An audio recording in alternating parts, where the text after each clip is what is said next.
Merci. Excusez-moi, on dirait que je suis au meeting à Lomé.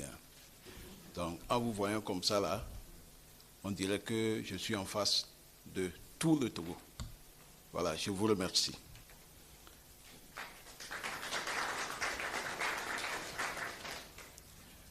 Je suis Olivier Ama, président de l'ASVITO, l'Association des victimes de la torture au Togo.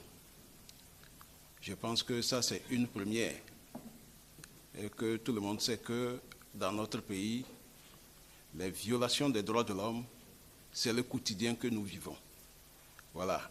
Un militaire ou un gendarme comme moi, créer une association de telle envergure, vous-même vous savez ce que j'ai traversé.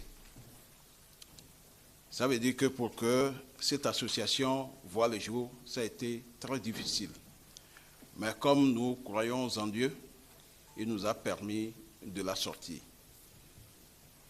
D'abord, avant toute chose, je voudrais présenter mes condoléances à toutes les forces du progrès au Togo, suite à l'assassinat par balle de Anselme, âgé de 12 ans, et de Douti, âgé de 16 ans.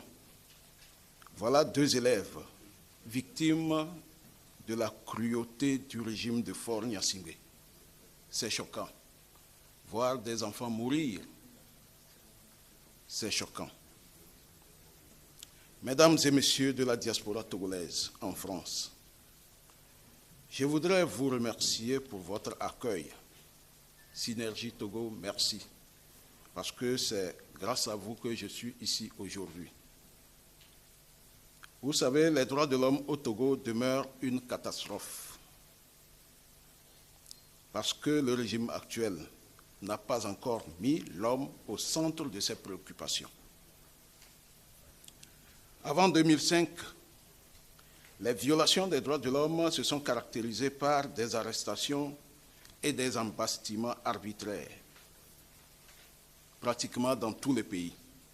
Et puis dans le nord, c'est Ernest Gnassingbé avec sa section de sécurité qui semait la terreur. Moi-même, en ce moment, j'ai fait pratiquement 2 ans à Kara comme commandant de compagnie. Entre-temps, quand la presse tirait vraiment sur lui, il a essayé de mettre un peu d'eau dans son vin.